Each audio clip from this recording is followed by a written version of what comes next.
नमस्कार साଙ୍ଗमाने मु ज्योति आपण मानकु किछि कविता सुनाउछि जदि आपण मन भल लागिथिबो तेबे लाइक सब्सक्राइब शेयर कर देबे। जय जगन्नाथ। भाबिବାକୁ ନାହିଁ ସେଦିନ ସକାଳ ଯାଇଛି ମୁଁ ସାଥୀ ସେ ଚକ୍ର ବିହରେ ଫସି କିଏ ଉଧରିବ ଏ ଜୀବନକୁ ଆଉ ଚାରିପାର୍ଶ୍ୱେ ପରା ସପ୍ତରଥୀ ସେଦିନ ସକାଳ ସେ ସକାଳ ସୂର୍ଯ୍ୟ ଦେଖି ନାହିଁ ଆଉ ସେ ଭାବ ନେଇକି ସାଥୀ ସବୁ ଥାଇ ମନେ ଦେଇଛି ପାଶୋରି ସତେ ଅବା କିଛି ଜାଣେ ନାହିଁ ସେ ଚନ୍ଦର କଥା ଚାନ୍ଦିନୀ ରାତିର ମନେ ଆଣି ନାହିଁ ଆଉ ଏମିତି କିଛି ସତେ ଅବା ସାଥୀ ତୁମ ବିନା ସବୁ ଅନୁଭବ ମୋର ଯାଇଛି ନିଷ୍ପ୍ରାଣ ହୋଇ କେତେ ଖରା ବର୍ଷା ଶୀତ ଦେଲେଣି କଟାଇ ବୈଶାଖ ଆଷାଢ଼ ମାଘକୁ ନେଇ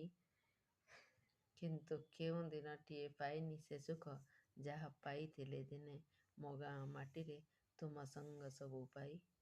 ହାତ ପାହାନ୍ତାରୁ ଜହ୍ନ ଆଜି ଦୂରେ କରିନି ଅପେକ୍ଷା ଆଉ ପୁନେଇ ପାଇଁ କାହିଁକି କେଜାଣି ବୁଝି ହେଉନାହିଁ ସର୍ବେ ତୁମେ ଦୂରେ ରହିଗଲ ମୋ ପାଇଁ ଥାଅ ତୁମେ ଭଲେ ମୋ ସୁଖକୁ ନେଇ ଯାଅ ପଛେ ଦୁଃଖ ମୁଁ ଭାସି ଭସାଇ ନ ନେଉ ଏ ଦୁଃଖର ସ୍ରୋତ ତୁମ ପଦ ଚିହ୍ନ ମୋର ହୃଦୟ ପାନ୍ଥରୁ ପୋଛି। ନମସ୍କାର ସାଙ୍ଗମାନେ।